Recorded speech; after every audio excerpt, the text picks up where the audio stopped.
Welcome, everybody, to the Friar Talk podcast. Today, we got a special episode. The Padres just took 3 of 4 from the Dodgers in a very, very thrilling series. So we brought Ryan back on. If this is your first time watching, I'm Matt. Isaac is next to me, and Chase is below me.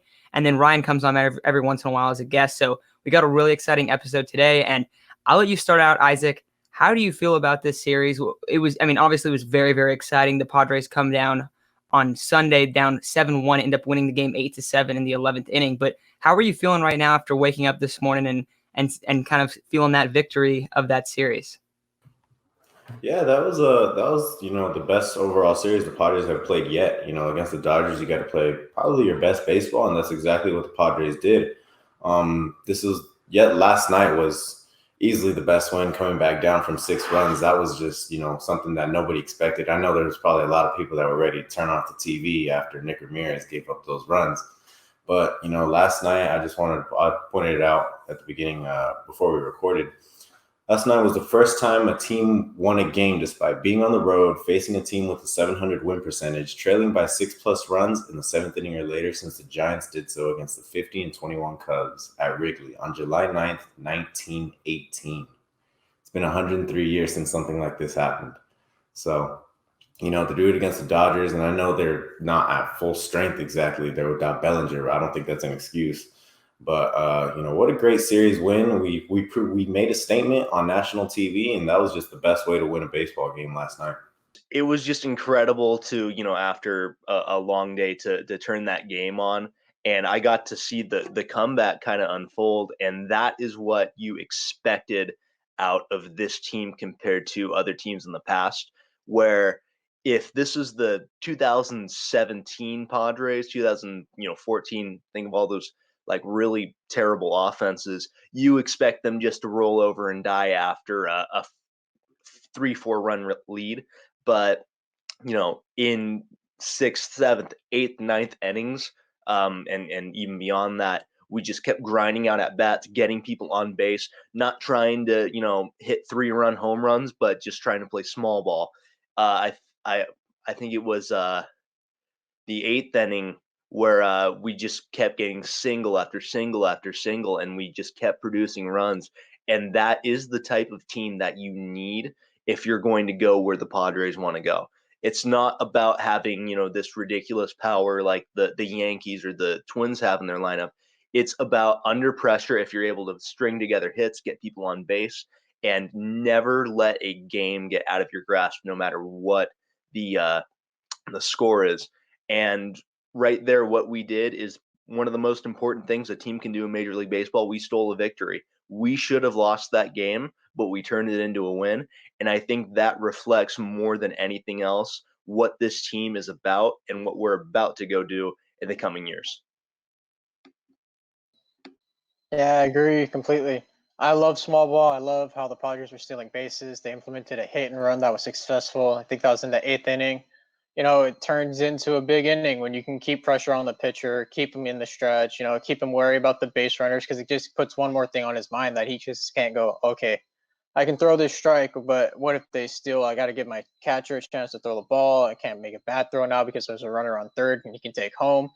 They did really well. They played really well. Brian Weathers might be the new Dodger killer that we need. Man, he's pitched great these last 2 games. I mean, if we have a playoff game against the Dodgers, I want Ryan Weathers out there on the mound. The bats were alive. Tatis started to break out, which was amazing. He started to hit some of the outside pitches too, so you can see his new swing is working perfectly fine. Yeah, it was an overall great series.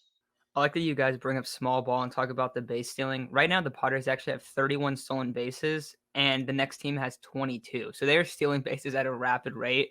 Also, just the aggressiveness. I think it was in the 11th, I want to say, when they had the double steal with Tatis. Yeah, it was in the 11th when they had the double steal with Tatis. I think it was Manny on base, and they steal second and third, and they end up getting driven in. But they obviously have the opportunity to, a single brings in 2, where that makes it pretty. You would be pretty confident going into the bottom of the 11th with Mark Melancon up by 2. Just like that type of mentality where it's aggressive, but it makes sense. And that's where we kind of have questioned Tingler at sometimes, where he'll just steal in like weird spots. But the stolen bases have been working, I think. And we were kind of critical of him. Hey, why you keep stealing Machado? I want to say Machado's still like 4 or 5 or 5 or 6 bags that he's gone for this year. So like, hey, if it's working, it's working. Um, and it's been a really fun series to watch. Also, since we're talking about this Padres Dodgers series, the Dodgers are really beat up right now.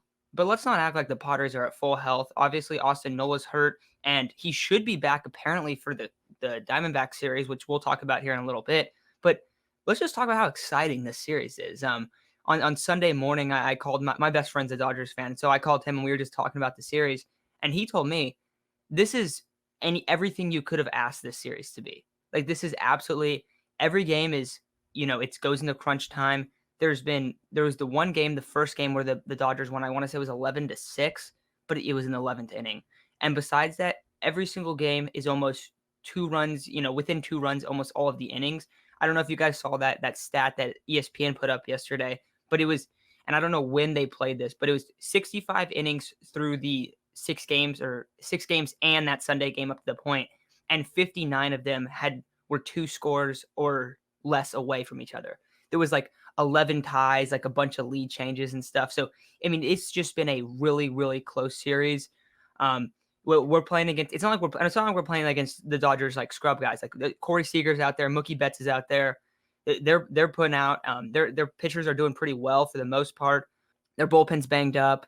They don't have Cody Bellinger. They're missing a lot of guys, but so are we. And it's not like, and we talked about Tatis. Tatis has finally kind of gotten to his own this series. Last series, he wasn't himself. Manny hasn't started out particularly hot. Tommy Pham's been struggling. He gets hurt. Like a lot of guys in and out of the lineup. Will Myers was banged up a little bit. Trent Grisham, obviously. So when these teams are at full health, this is the best sporting event to watch right now. That's on TV.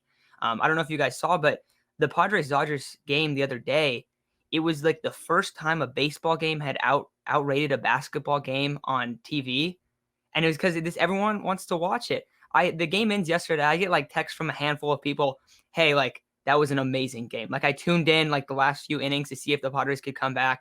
That was incredible, and people are just excited. So I think it's time that everyone should just be really pumped up. Moving forward though, like who's the guys that you guys think can kind of propel this Padres team to just be great? And I'll let you start, Isaac. Well, it showed this series. Very obvious answer. Fernando Tatis. I mean, he had 5 home runs in a 3-game span, and he was the first shortstop to ever do it in Dodger Stadium. Of all the Dodger shortstops, all of the shortstops ever played, he was the first one to do it. And it only took him I don't know, this is like his 3rd year playing there. So, what an amazing stat. And I think another thing I want to point out just from the series preview for anyone who watched, reverse jinx for the win. I said we'd go 1-3, exact opposite. So that was awesome, But obviously Fernando's going to be the guy that's gonna power this team to winning some baseball games. Also, you can mention guys like Jake Cronenworth, Trent Grisham, Manny as well. Manny, he didn't exactly hit great, but he was always on base. That was some of the best defense I've ever seen. Just absolutely amazing defense. So, there's a bunch of guys that are going to be guys that are key components to getting us to win some baseball games, but Fernando's going to be our spark, our plug. So I'm going to go with someone who actually didn't do very well yesterday, and that is someone who I consider to be our best pitcher at the moment, and that's Joe Musgrove.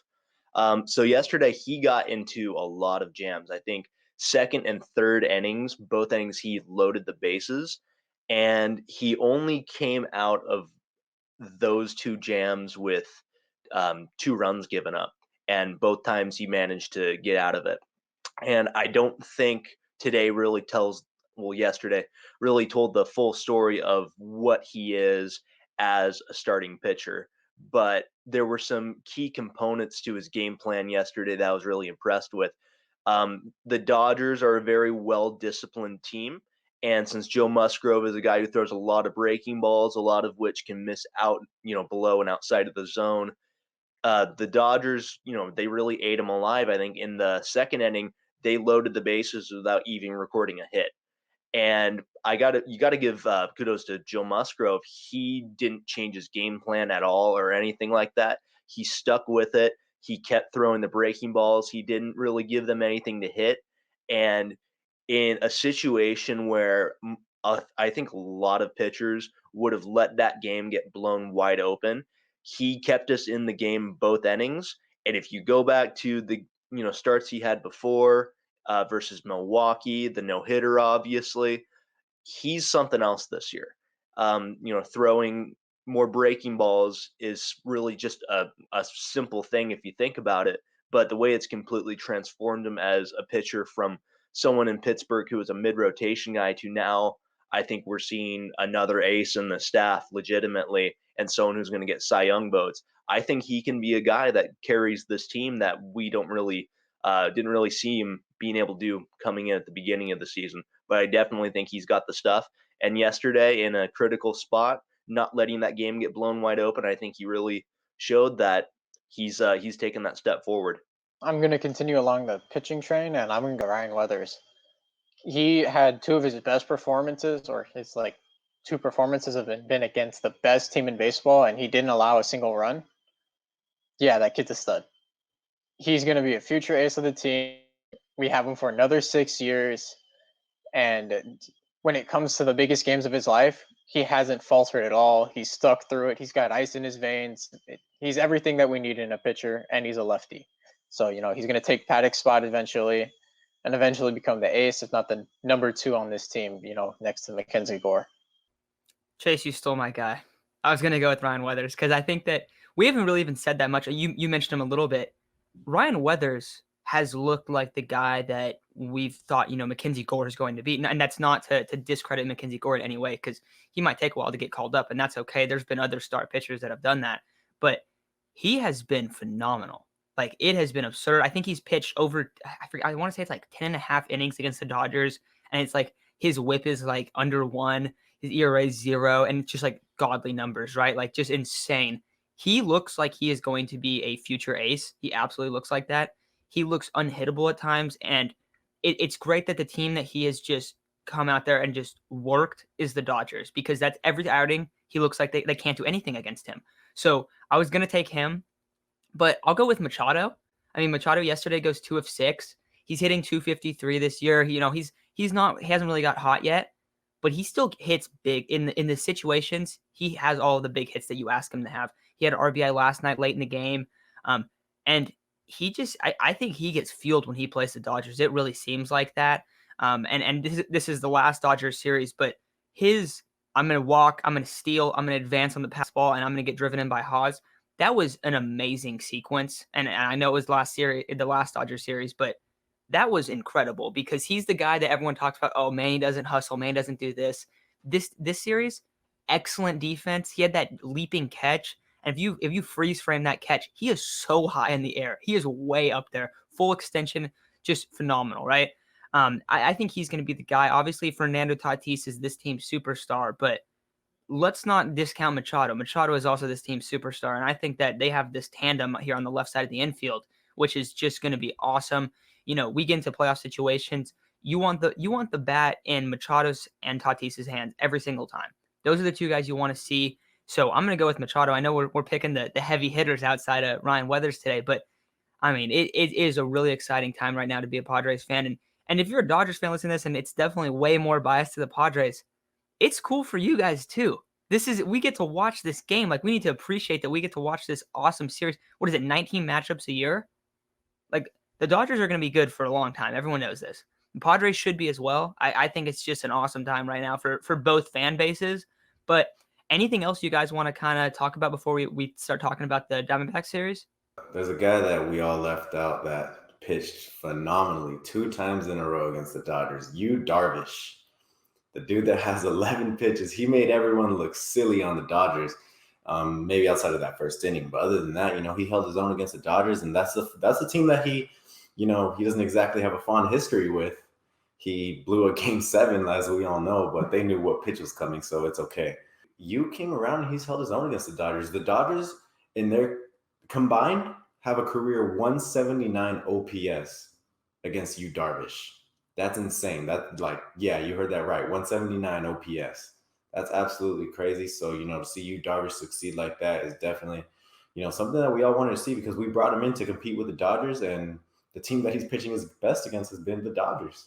So, what a pickup by AJ Preller, and what a trade. I don't know what's going on with Zach Davies, but, Yu Darvish is our ace right now, and Ryan brought up Musgrove, and he's definitely held his own too. But I like Yu Darvish right now. I wanted to bring up something about Darvish just from what I saw his last outing against the Dodgers. I really think he's starting to get the feel for, in my opinion, what his best pitch is, and that's a slider.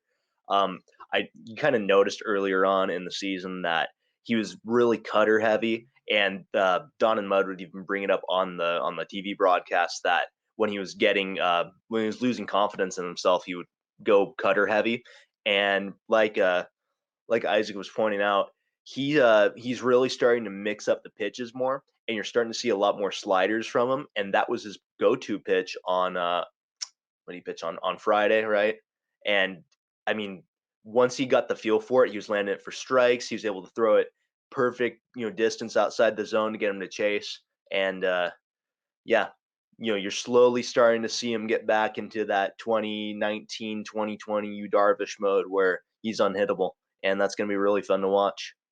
All right, so that's going to do it for this Dodgers-Padres recap, and this was just a phenomenal series. If you missed out on the series somehow and are watching this, I don't know why you would, make sure to tune in next time because it's some exciting baseball. I mean, this has been just awesome. I almost turned it off. I was talking to Isaac before. We both talked about, we were like, oh, man, this is brutal. We gotta keep watching that. Like, we've seen these guys come back, and then boom, it happens. So super fun series. I'm looking forward to the next one. Don't know exactly when that is, probably sometime in May, but Padres Dodgers, it is much watched television right now. So make sure to keep staying tuned for that. And if this is your first time watching this channel, make sure to subscribe, like, comment what you guys think about the series. But that's going to do it for this segment.